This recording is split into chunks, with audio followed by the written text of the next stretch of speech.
Hello बच्चों, देखो क्या क्या हमने कवर कर लिया था। डाइपोल को हमने पढ़ लिया था। डाइपोल में सिंपल चीज थी, दो चार्ज होंगे पार्टिकल, एक पॉजिटिवली चार्ज होगा, एक नेगेटिवली चार्ज होगा। दोनों का मैग्नीट्यूड जो होना चाहिए वो आपस में इक्वल होना चाहिए, साइन अपोजिट होना चाहिए। उसको हम क्या कहते थे? डाइपोल। तो डाइपोल की वजह से हमने डिफरेंट इलेक्ट्रिक फील्ड्स को पढ़ा। जैसे इलेक्ट्रिक फील्ड्स में हमने क्या क्या पढ़ा? डाइपोल के दो हमने एक्सेस देखे। एक क्या था, उसके एक्सेस में था, उस पॉइंट को हम कहते थे एक्सियल प्लेन, और एक उसके जस्ट ऐसे परपेंडिकुलर था तो उसको हम क्या कहते थे? Equatorial plane. तो हमने क्या देखा बेटा, दोनों पॉइंट्स पर किस तरीके से इलेक्ट्रिक फील्ड को कैलकुलेट किया जाता है। ठीक है, सिंपल डाइपोल दो चार्ज पार्टिकल है, इस वजह से इंटीग्रेशन की तो कोई जरूरत पड़ेगी ही नहीं। दोनों चार्ज पार्टिकल हैं, पॉइंट चार्ज हैं, तो दोनों पॉइंट चार्जेस की वजह से आप इलेक्ट्रिक फील्ड कैलकुलेट कर लो। इजी काम था, वो हो गया था। इसके बाद क्या देखा था कि मान लो किसी आर्बिट्रेरी पॉइंट पर चले जाए जो उस डाइपोल के साथ कुछ एंगल बना रहा हो, थीटा एक्स डिस्टेंस पे प्रेजेंट हो, तो वहां से फिर उसका कैलकुलेशन कैसे करते थे?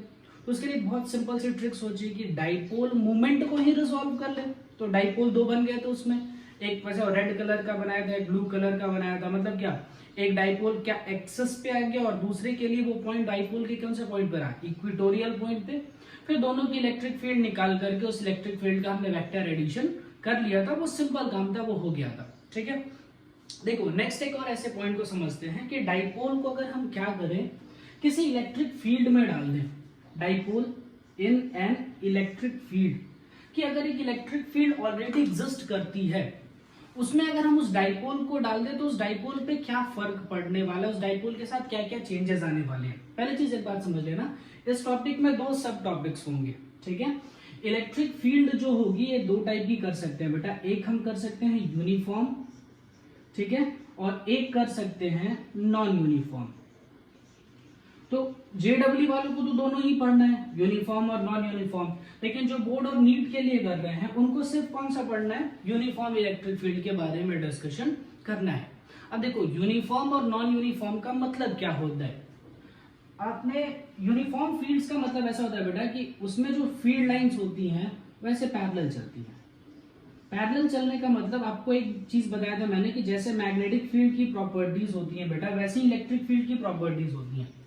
तो इसमें मैग्नेटिक फील्ड्स में भी ऐसा होता था कि जहां पर फील्ड लाइन क्लोज होती थी वहां फोर्स ज्यादा होता था। जैसे देखो, अगर मान लो मैं इस तरह की फील्ड बनाता हूं ऐसा, ठीक है, इस तरह से मैं फील्ड डिजाइन करूं तो क्या होगा, इसमें इस पॉइंट को देख लो, ये वाला पॉइंट मान लो हम ए नाम देते हैं, इस पॉइंट को नाम देते हैं बी।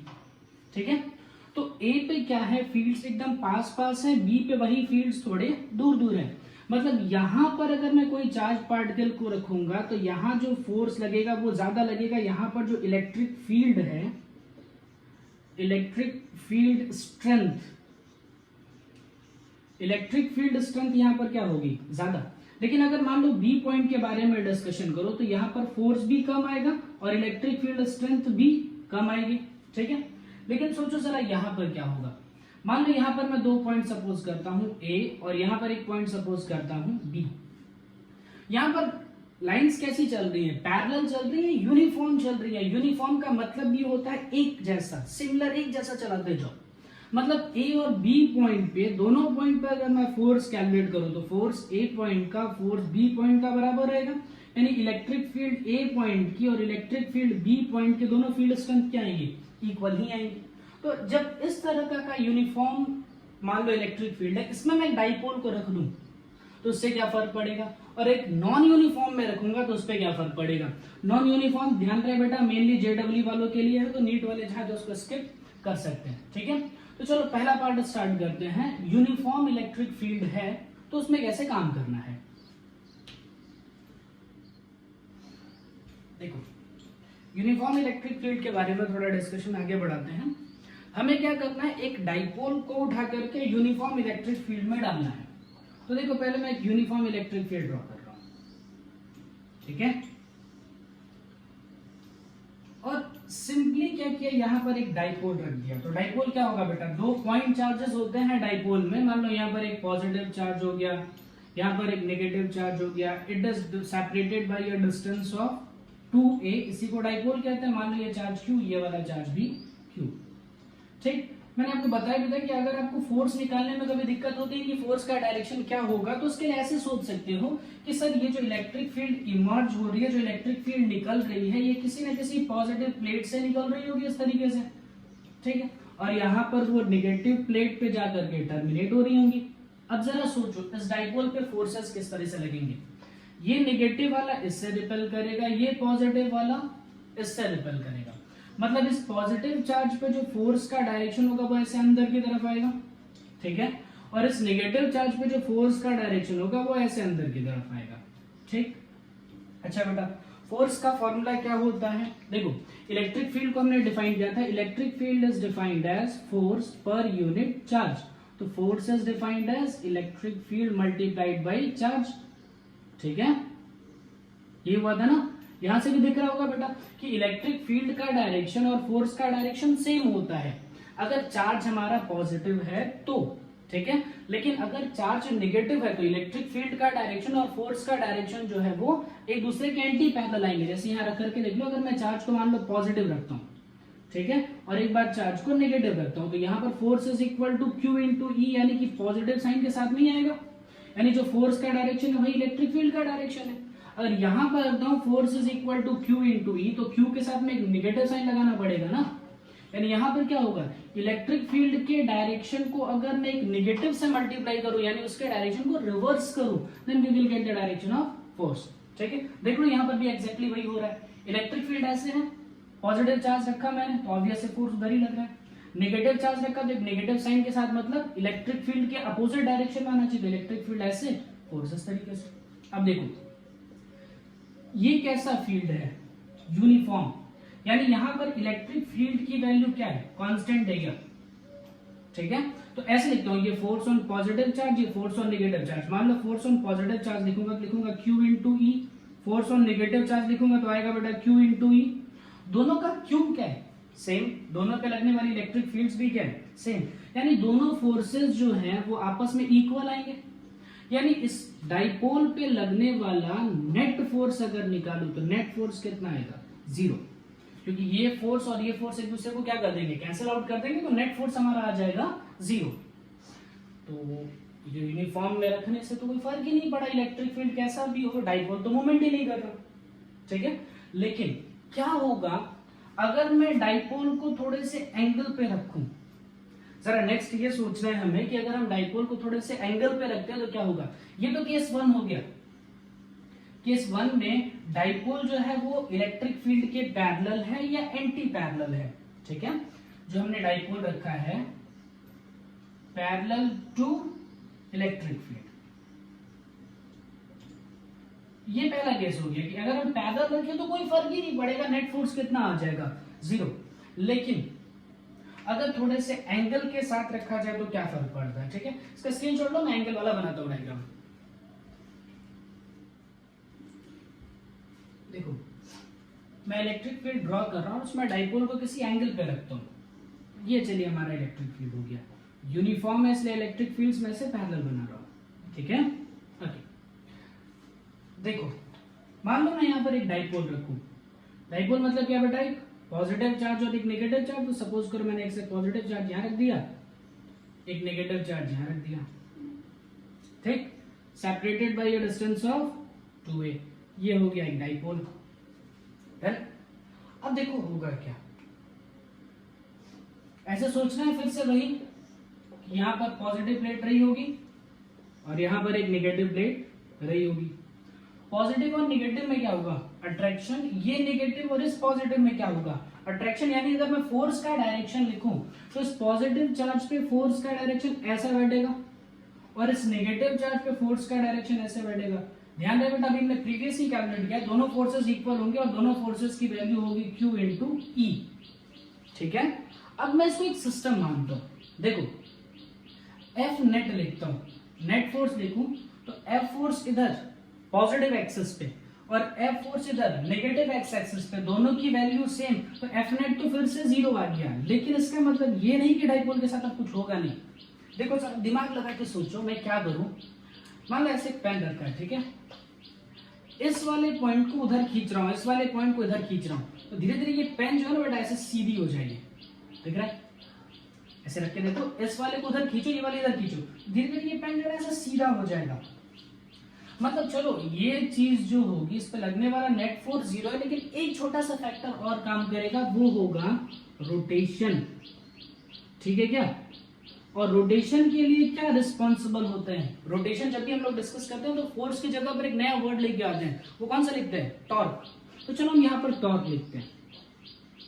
ठीक है, टॉर्क जो है it is responsible for the rotation of objects. बताया भी था कि टॉर्क हमेशा जो काम करते हैं वो कपल में काम करते हैं। ठीक, अब एक काम करिए, टॉर्क लिखिए। फॉर्मूला क्या होता है बेटा? Force multiplied by perpendicular distance. यही होता है ना टॉर्क का formula, force multiplied by perpendicular distance. तो एक काम करते हैं, जरा मुझे एक बात बताओ बेटा, इनके बीच की डिस्टेंस कितनी होती है? पॉजिटिव और नेगेटिव चार्जेस के बीच की जो हम डिस्टेंस लिखते हैं, वो डिस्टेंस कितनी लिखते हैं? 2a। भैया डिस्टेंस क्या लिखते हैं? 2a। अब दो तरीके से आप इसको सॉल्व कर सकते हो, ध्यान से सुनना। बुक्स में दो तरीके से सॉल्व किया जाता है, अलग अलग बुक्स में अलग अलग है, बट आप कॉन्सेप्ट को भी एक यूज कर सकते हैं, कोई दिक्कत नहीं होती है। देखो, एक नेगेटिव एक पॉजिटिव, एफ फोर्स इधर एफ फोर्स इधर। आप चाहो तो ये मान सकते हो कि ये जो डाइपोल है ये एक सर्कुलर पाथ में ऐसे घूमेगा। भाई ये रोटेट होगा तो ऐसे रोटेट हो जाएगा ना, ऐसे रोटेट होने का मतलब आप इसका सेंटर यहां पर मान सकते हो। ध्यान से सुनना, अगर ये डाइपोल इस तरीके से घूमेगा तो इस डाइपोल का अगर मोशन देखा जाए तो ये दोनों चार्ज होंगे, वो एक सर्कल में घूमेंगे। सर्कल में घूमेंगे तो इसका एक सेंटर होगा, मान लो ये सेंटर है, तो ये वाली डिस्टेंस कितनी हो जाएगी? a, और ये वाली डिस्टेंस भी कितनी हो जाएगी? a। ठीक है, ओके। अब देखो क्या करना होगा, ध्यान से सुनना। अब इसमें हम क्या कर सकते हैं, इस सेंटर के क्रॉस अगर देखूं तो ये वाला फोर्स एक टॉर्क प्रोवाइड करेगा, ये वाला फोर्स एक टॉर्क प्रोवाइड करेगा। तो जब हम नेट टॉर्क लिखेंगे तो पहले वाले फोर्स का टॉर्क और दूसरे वाले फोर्स के टॉर्क को जोड़ देंगे और डायरेक्शन को देख करके जोड़ेंगे। मतलब अगर दोनों क्लॉकवाइज होंगे तो डायरेक्ट जोड़ देंगे, एक क्लॉक और एक एंटी क्लॉकवाइज होगा तो मुझे उसे माइनस करना होगा। जरा सोचते हैं इसमें कैसे काम करना है। मान लो ये इलेक्ट्रिक फील्ड है आपकी, ठीक है, इलेक्ट्रिक फील्ड बना देता हूं, ये रही मान लीजिए हमारी इलेक्ट्रिक फील्ड। ठीक है, ये एंगल ले लीजिए थीटा। भाई क्या करते हैं, टॉर्क कैसे निकालते हैं? Force multiplied by perpendicular distance. तो चलो इस पॉइंट का, फर्स्ट वाले पॉइंट जो पॉजिटिव चार्ज है उसका जरा टॉर्क लिखते हैं और उसका डायरेक्शन देखते हैं कि वो कैसे घुमाएगा। तो पहले वाले पॉइंट का टॉर्क लिखिए, टॉर्क फर्स्ट पॉइंट का। तो फोर्स तो एफ है, परपेंडिकुलर डिस्टेंस कैसे निकालनी होगी? ध्यान से सुनना बेटा, ये रही हमारी परपेंडिकुलर डिस्टेंस। ए को रिजॉल्व करो, यहां नीचे कितना आएगा? a cos theta. ये वाला क्या बन जाएगा? a sin theta. यानी टॉर्क की वैल्यू क्या हुई? पहले वाली टॉर्क की वैल्यू हुई force multiplied by a sin theta. अच्छा देखो, अब ये टॉर्क कौन से डायरेक्शन में घुमा रहा है उसको देखिए। ये पॉजिटिव चार्ज को उधर खींचेगा, मतलब ये इस तरह से नीचे घूमेगा ना, नीचे यानी कैसे? ये देखो 12 से 3 है तो 12 1 2 3, यानी कौन सा डायरेक्शन आया इसका? क्लॉकवाइज। ठीक है, ऐसे सेकंड वाले पे टॉर्क निकालो, इस पे टॉर्क निकालो, टाउ सेकंड वाले पे, तो फोर्स मल्टीप्लाइड बाई, देखो इसमें भी वही होगा बेटा, ये एंगल है थीटा तो ये वाला एंगल भी क्या बैठेगा? थीटा ही बैठेगा। ये डिस्टेंस a है तो ये बेस जो, जैसे यहां से ड्रॉ कर रहा हूं, ये हमारी होगी परपेंडिकुलर डिस्टेंस। तो ये जो बेस हुआ ये हो जाएगा a cos थीटा, और ये जो परपेंडिकुलर आ रहा है ये क्या बन जाएगा? a sin theta. इसको निकालो, ये क्या बन जाएगा? a sin theta. ठीक है, लिख डालो, force into a sin theta. जरा इसका डायरेक्शन देखिए, ये देखो फोर्स इधर लग रहा है तो ये फोर्स क्या करेगा? इस डाइपोल कैसे सीधा कर रहा था ना, यानी इसको कहां लेके जा रहा है? ऊपर। ऊपर मतलब यहाँ पे 6 होगा, यहाँ पर 9 होगा। ठीक है, तो 6 के बाद 7 8 9, मतलब क्लॉकवाइज ही डायरेक्शन चल रही है। इसकी डायरेक्शन भी कैसी आएगी? क्लॉकवाइज। ठीक, यानी अगर मैं नेट टॉर्क लिखूंगा तो मुझे दोनों टॉर्क को जोड़ना पड़ेगा, क्योंकि दोनों का डायरेक्शन क्या है? सेम है। तो जोड़ो, क्या बन जाएगा? देखो ये हो जाएगा force into 2a sin theta, बन जाएगा टॉर्क नेट। ठीक, अच्छा फोर्स की जगह क्या लिखा जा सकता है? Q इंटू ई, लिख दे रहा हूं, Q E 2a sin theta. जरा ध्यान से देखना ये क्या है, charge multiplied by distance between them, क्या बनता है, डाइपोल मोमेंट। तो ये बनेगा P E sin थीटा। अब देखो, क्या टॉर्क वेक्टर क्वांटिटी है, dipole moment vector quantity, electric field vector quantity है। यानी जो साइन थीटा अगर मैं उसमें लिख रहा हूं तो यहाँ पे क्रॉस प्रोडक्ट आना चाहिए या डॉट प्रोडक्ट आना चाहिए, ऑब्वियस है क्रॉस प्रोडक्ट आना चाहिए। दो वेक्टर्स का मल्टीप्लिकेशन अगर वेक्टर है तो उसमें कौन सा प्रोडक्ट आता है, क्रॉस। तो ये बन गया torque is equal to P cross E। ठीक है, इसे नोट कर लीजिए। चलिए, हाँ, तो इसका सेकंड मेथड और क्या हो सकता है, एक और तरीके से आप इसको सॉल्व कर सकते हैं। देखो, वैसे ही सोचो, दो हमने पॉजिटिव चार्ज और नेगेटिव चार्ज को लेकर के ऐसे एक डाइपोल बना लिया, दो चार्जेस को लेकर के। इस पे लगने वाला फोर्स ऐसे और इस पे लगने वाला फोर्स ऐसे, इनकी बीच की डिस्टेंस 2a, ठीक है। और जो इलेक्ट्रिक फील्ड है वो इलेक्ट्रिक फील्ड कुछ ऐसा है, एंगल है हमारा थीटा। ठीक, आप क्या चाहो, आप चाहो तो ऐसा भी कर सकते हो कि इसी को सेंटर मान करके, ये नेगेटिव चार्ज को ही अगर मैं सेंटर मान लूं, इसको सेंटर मान के डाइपोल मोमेंट, ये टॉर्क निकालो, तो एक बार में, जैसे इसके पहले वाले में आपको कितनी बार टॉर्क निकालना पड़ा था, 2 बार निकालना पड़ा था। अगर आपने इसको सेंटर मान लिया तो देखो फायदा क्या होगा, इसका जरा टॉर्क लिखो, इस पॉइंट को इसको सेंटर मान करके, तो ये डिस्टेंस हो जाएगी ना टोटल।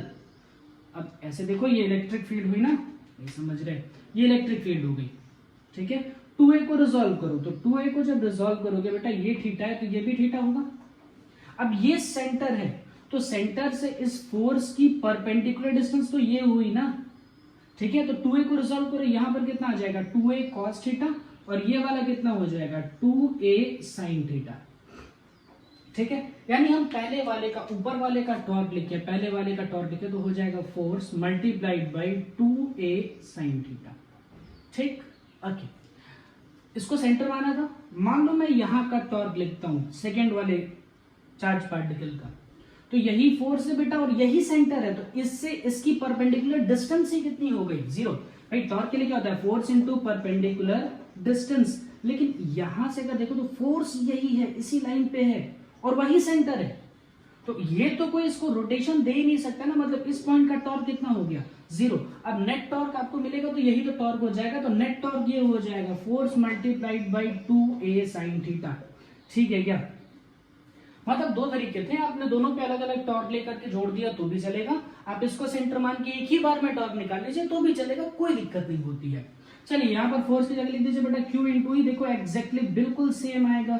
फिर Q इंटू 2a को लिखेंगे P, ये बन गया P E sin theta torque, और टॉर्क इज इक्वल टू क्या बन गया, P क्रॉस E। एक इसमें प्रिकॉशन ध्यान रखना है, वो सुनिए क्या, एंगल कौन सा लेना है, एंगल का ध्यान रखिएगा। डाइपोल का आप एंगल निकालते हो तो डाइपोल मोमेंट जो होता है ना उससे निकालो, जैसे PE sin थीटा का मतलब क्या है, ये जो sin थीटा होगा ये होता है angle between P and E। देखो जैसे लिखते हैं ना बेटा, A क्रॉस B, हम क्या लिखते हैं, A B sin थीटा, तो ये थीटा किसके बीच का एंगल होता है, बिटवीन A एंड B। तो यहाँ पे तो वैसे ही कर रहा हूँ, PE sin थीटा अगर लिखा है तो sin थीटा किसके बीच का एंगल होगा, P और E के बीच का एंगल होगा, ठीक है। अब देखो जैसे क्या बताया था, जो P का डायरेक्शन होता है, हम डाइपोल मोमेंट का डायरेक्शन कैसे मानते हैं, from negative charge to positive charge, ठीक है। तो ये रहा नेगेटिव चार्ज, ये रहा पॉजिटिव चार्ज, तो डाइपोल मोमेंट का जो डायरेक्शन होगा वो कुछ ऐसा होगा, ठीक है। इलेक्ट्रिक फील्ड का डायरेक्शन ये रहा, चलो मैं इसको थोड़ा सा और क्लियरली देखने की कोशिश करता हूँ। ये रहा इलेक्ट्रिक फील्ड, ये रहा इलेक्ट्रिक फील्ड का डायरेक्शन, ये रहा डाइपोल मोमेंट का डायरेक्शन। ये घूमेगा कैसे, इस तरीके से घूम रहा है ना, देखो अगर ऐसे घूमेगा तो टॉर्क का जो डायरेक्शन होना चाहिए वो कैसा आना चाहिए, अंदर, इनवर्ट, यानी P क्रॉस E करके देखो तो डायरेक्शन इनवर्ट आएगा तो ही ये सही है। तो ये रहा P और वो रहा electric field, P cross E करो, अंदर ही हुआ ना। देखो एक तो क्या हो रहा है, ये डाइपोल मोमेंट ऐसे ये डाइपोल जो ऐसे सर्कल में गोल गोल घूम रहा है, तो सर्कल में घुमाने के लिए ये आपका रहा, ये देखो ये रहा टॉर्क। टॉर्क का डायरेक्शन कैसे बेटा, अंदर, ठीक, अंदर। अब पी क्रॉस ई करके देखे तो भी अंदर ही आना चाहिए, तभी तो ये फॉर्मूला सही है, दोनों का डायरेक्शन एक्जेक्टली इक्वल आता। तो ये रहा डाइपोल मोमेंट का डायरेक्शन और ये रहा इलेक्ट्रिक फील्ड का। तो डाइपोल मोमेंट के डायरेक्शन में फिंगर रख करके इलेक्ट्रिक फील्ड के डायरेक्शन में घुमाओ। कैसे निकालते हैं, फर्स्ट के डायरेक्शन में रख करके सेकंड के डायरेक्शन में घुमाते हैं, तो क्रॉस प्रोडक्ट का जो रिजल्टेंट वेक्टर होता है उसकी डायरेक्शन मिल जाती है। तो इसमें भी वैसे ही कर लेना है, पी क्रॉस ई करके देखिए रिजल्टेंट जो डाइपोल मोमेंट और इलेक्ट्रिक फील्ड का रिजल्टेंट होगा वो कैसा आ रहा है, इनवर्ट आ रहा है, ये सही है, ठीक है। चलो अब ये तो हो गया तुम्हारा यूनिफॉर्म इलेक्ट्रिक फील्ड के लिए, नीट के लिए और बोर्ड वालों के लिए इतना काफी है। लेकिन अगर जेडब्ल्यू के लिए है तो फिर यहाँ पर तो स्टॉप होंगे नहीं। अब उसमें ये सोचना पड़ता है कि मान लो नॉन यूनिफॉर्म इलेक्ट्रिक फील्ड आती है तो उसके साथ कैसे काम करना है, ठीक है। तो चलिए इसे नोट कीजिए, फिर हम नॉन यूनिफॉर्म पे आते हैं। नेक्स्ट सुनो क्या था, हमें क्या करना है, अब नॉन यूनिफॉर्म इलेक्ट्रिक फील्ड को डिस्कस करना है, ठीक है। नॉन यूनिफॉर्म इलेक्ट्रिक फील्ड में किसी डाइपोल को रख दो, देखो उसके साथ क्या होता है, तो चेक कर दे क्या करना है। देखिए नॉन यूनिफॉर्म मतलब भाई ऐसा बनाऊंगा,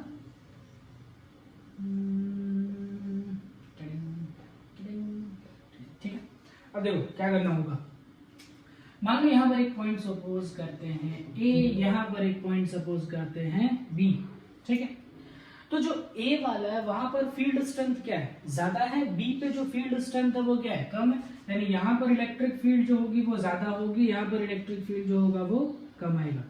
मतलब यहाँ पर इलेक्ट्रिक फील्ड की वजह से जो इलेक्ट्रिक फील्ड जो है वो स्ट्रांग है, यहाँ पर इलेक्ट्रिक फील्ड जो है वो वीक है, ठीक है। तो यहाँ पर फोर्स भी क्या आएगा, ज्यादा आएगा, और यहाँ पर फोर्स क्या आएगा, कम। तो यहाँ फोर्स निकालो तो F is equal to Q into E, यहाँ पर फोर्स निकालो तो F is equal to Q into E. अब E1 कर देता हूँ या E2 कर देता हूँ, E1 E2 क्यों किया भाई, जो फोर्सेस है ना अब इक्वल नहीं रहेंगे। पहले वाले केस में कैसा था, यूनिफॉर्म था, तो हर जगह फोर्स इक्वल आते थे। अभी नॉन यूनिफॉर्म है, यहाँ पर देखो फील्ड ज्यादा है तो इलेक्ट्रिक फील्ड ज्यादा, यानी यहाँ पर फोर्स भी ज्यादा होगा। यहाँ पर इलेक्ट्रिक फील्ड कम, तो यहाँ पर फोर्स जो होगा वो कम होगा, ठीक है।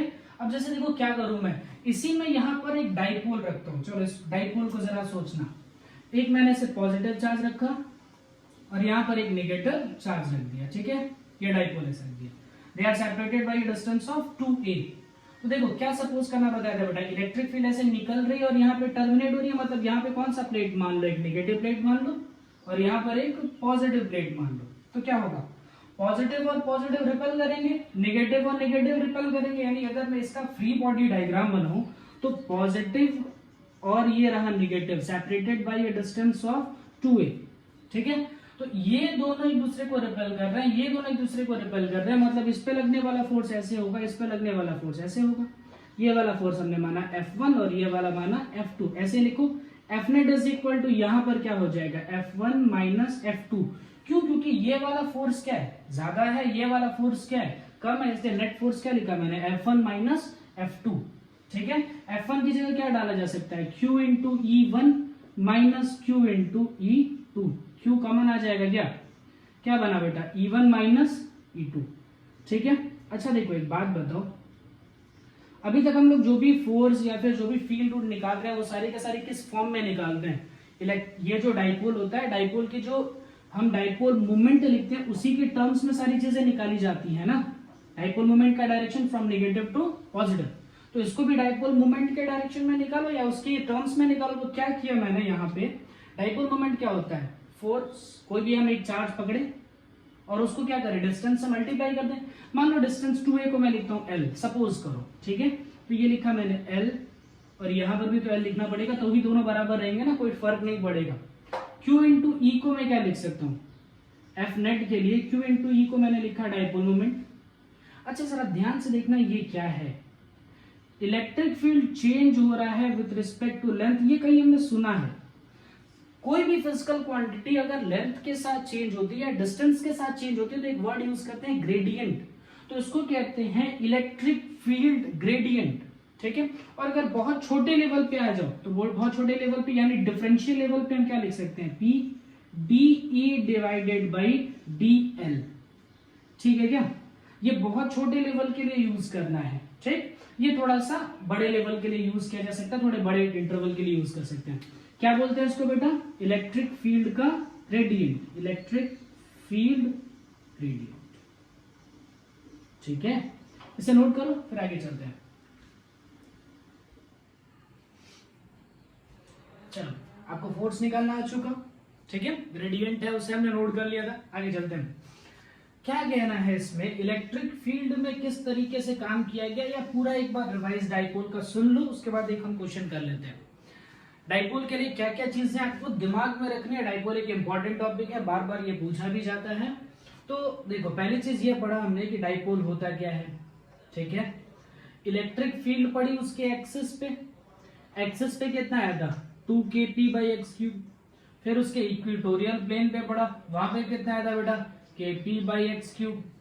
ठीक है, इसके बाद क्या किया, डाइपोल मोमेंट या किसी भी आर्बिट्रेरी पॉइंट पे रखा, तो उसके लिए फिर आ गया था kp√1 + 3 cos²θ। इसके बाद क्या किया हमने, इसको उठा करके इलेक्ट्रिक फील्ड में डाला, तो उसमें दो तरह की इलेक्ट्रिक फील्ड हमने यूज किया यूनिफॉर्म और एक दूसरा यूज किया नॉन यूनिफॉर्म। यूनिफॉर्म में फिर दो तरीके से पढ़ा, एक पैरेलल रख करके देखा, पैरेलल या एंटी पैरेलल आप कह लो, वैसा रख करके देखा, दूसरा किसी एंगल पे रख करके देखा। तीसरे में हमने क्या किया, एक वेरिएबल इलेक्ट्रिक फील्ड को यूज किया। ठीक है, अब वेरिएबल इलेक्ट्रिक फील्ड वाले क्वेश्चन कैसे बनाए जा सकते हैं वो जरा सुनो, ध्यान से सुनना।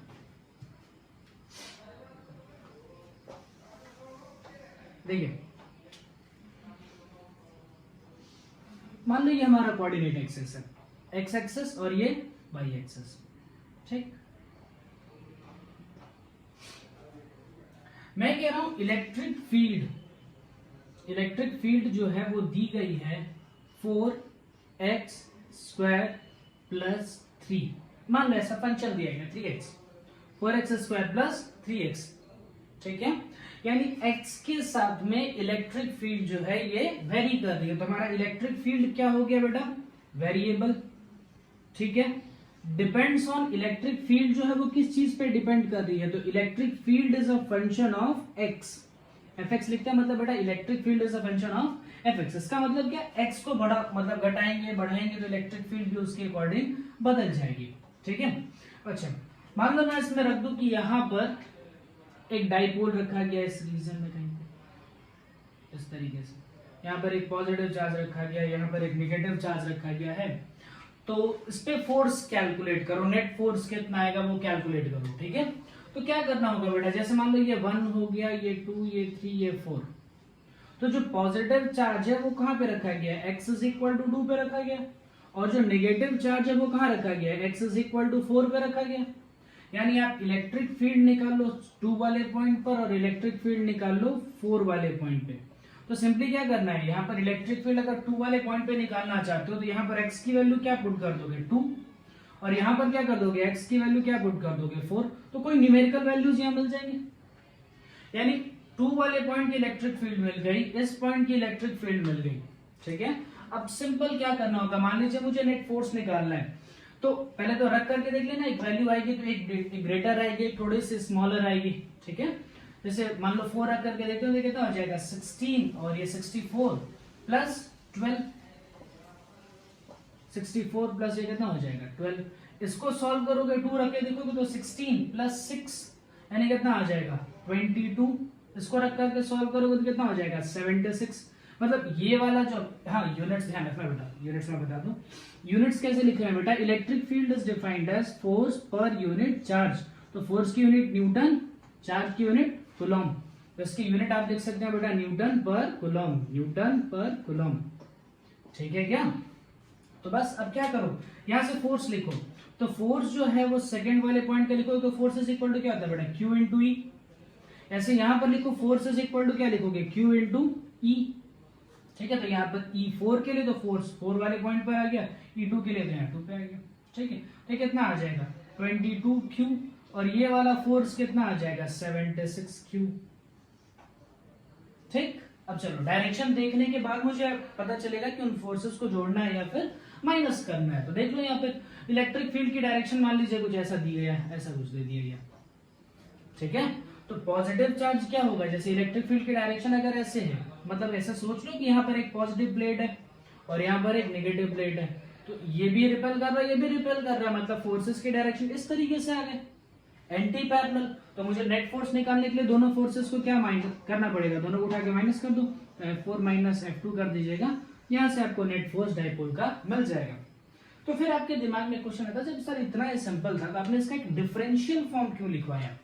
जैसे आपने इसके लिए जो फोर्स का फॉर्मूला लिखा, वो फोर्स का फॉर्मूला क्या लिखा, डाइपोल मोमेंट और डीई बाई डी एक्स, यही किया ना, ठीक है। मैग्नीट्यूड वाइज है ये, मैग्नीट्यूड वाइज लिख रहा हूं ना, ऐसे भी चलेगा, कोई दिक्कत नहीं है।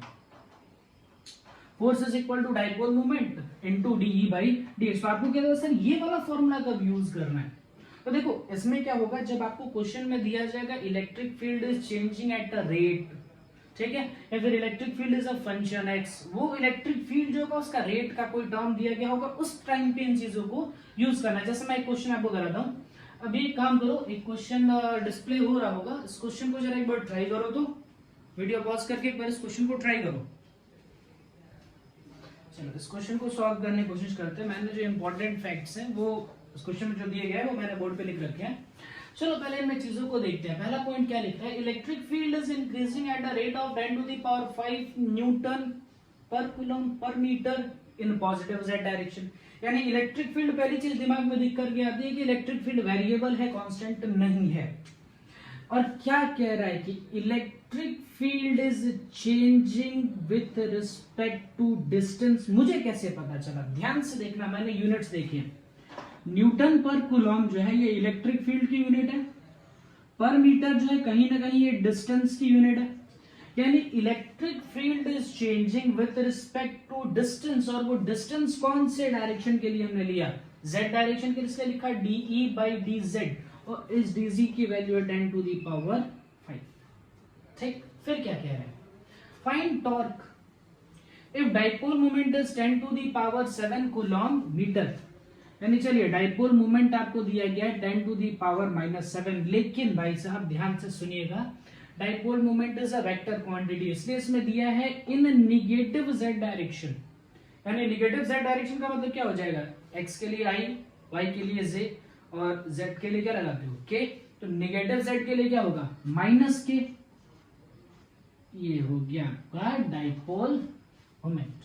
ठीक, क्या पूछा है, टॉर्क। ओके, टॉर्क के लिए चाहिए पहले फोर्स, तो फोर्स इज इक्वल टू क्या हो गया बेटा, ई डीई बाई डी जेड। ठीक है, ये फोर्स हो गया, निकाल लो, कितना हो जाएगा 10 to the power -7 into 10 to the power 5। ठीक है, मैं सिर्फ इसका मैग्नीट्यूड लिख रहा हूं बेटा, फोर्स का सिर्फ और सिर्फ क्या लिखा जा रहा है, मैग्नीट्यूड लिख रहा हूं। ठीक है, सॉल्व कीजिए, कितना है 10 टू दी पावर -2, फोर्स है तो यूनिट न्यूटन। ठीक, ओके, चलो टॉर्क लिखते हैं, इक्वल टू क्या होता है P क्रॉस E। चलो जो डाइपोल मोमेंट है वो कहीं ना कहीं z डायरेक्शन में है, इलेक्ट्रिक फील्ड भी z डायरेक्शन, एक प्लस z एक माइनस z है, कोई बात नहीं। यानी ये भी z डायरेक्शन में आ रहा है, ये भी z डायरेक्शन में आ रहा है, यानी दोनों के बीच का अगर जैसे मान लो उसको ओपन करते हो तो क्या लिखते हो बेटा, P E sine theta. Theta जरा बताना कितना आएगा, पॉजिटिव z और नेगेटिव z के बीच में कितने का एंगल बनता है 180 डिग्री, साइन 180 की वैल्यू कितनी होती है 0, टॉर्क कितना है 0। ठीक है, चलो एक और क्वेश्चन देखो, अभी बोर्ड पे डिस्प्ले हो ही रहा होगा, वीडियो को 1 मिनट पॉज कीजिए और जरा उस क्वेश्चन को सॉल्व करने की कोशिश करिए, तब तक मैं क्वेश्चन लिख डालता हूँ। ठीक है, ओके, ट्राई कर लिया, सच बोल रहे हो ना, ट्राई करते रहो, नहीं तो जेडब्ल्यू में सिलेक्शन नहीं होगा, श्राप दूंगा मैं। ठीक है, ओके, देखो क्वेश्चन में आपसे क्या कह रहा है, इक्विलेटरल ट्रायंगल, इस पे 3 चार्जेस ऐसे रखे गए हैं, कह रहा है what is the dipole moment of the system. इस पूरे सिस्टम का डाइपोल मोमेंट क्या होगा, तो डाइपोल दिख रहा है क्या, कितना डाइपोल दिख रहा है, चलो देखो तो डाइपोल, तो यार तुम्हें ऐसा तो देख भी नहीं जाएगा, इधर पॉजिटिव है, ऐसा थोड़ी था डाइपोल। डाइपोल क्या होता है, एक पॉजिटिव और एक नेगेटिव होना चाहिए ना डाइपोल के लिए, तो डाइपोल कैसे दिख रहा है, ओके, जरा एक काम करता हूँ, थोड़ा सा छोटा सा, -q +q minus Q plus Q. अच्छा डाइपोल अब दिखा क्या, -2q को मैंने क्या किया, -q के फॉर्म में लिया। इससे फायदा क्या होगा, देखो इससे एक छोटा सा ये फायदा मिल जाएगा आपको कि ये जो दिख रहा है माइनस से लेकर के प्लस के बीच में ये एक डाइपोल दिख जाएगा, और यहां से लेकर के यहां तक आ जाओ तो ये भी क्या दिख जाएगा, एक डाइपोल दिख जाएगा। ठीक है, टोटल कितने डाइपोल दिखेंगे, 2। तो कितने डाइपोल मोमेंट आएंगे, 2। डाइपोल मोमेंट कैसी क्वांटिटी है, वेक्टर। तो उसका जब भी हमें रिजल्टेंट निकालना है तो क्या करोगे, नेट एडिशन करोगे, वेक्टर एडिशन। इक्विलैटरल ट्रायंगल है मतलब एंगल कितना बनेगा, 60 डिग्री। ठीक है, ये डिस्टेंस मान लो ए, लेट अस सपोज ए। ठीक, इसका डाइपोल मोमेंट लिखो, तो dipole moment is equal to क्या होता है, charge into distance between them, q into A. इसका भी तो वही आएगा डाइपोल मोमेंट, क्या, q इनटू ए। ओके, मतलब दोनों बराबर आ गए। रिजल्टेंट लिखो, रिजल्टेंट क्या होता है, under root A square plus B square plus 2ab cos theta. और यहाँ पर a जो है वो b के बराबर है और उन दोनों की वैल्यू है p, और थीटा की वैल्यू है 60 डिग्री। ये क्या हो जाएगा बेटा, देखो तो जरा, p square plus 2p square into 1/2, टिंग टिंग टिंग। ये हो गया रिजल्टेंट। तो रिजल्टेंट कितना आया, p/√3 यानी qa√3। ठीक है, कर लो।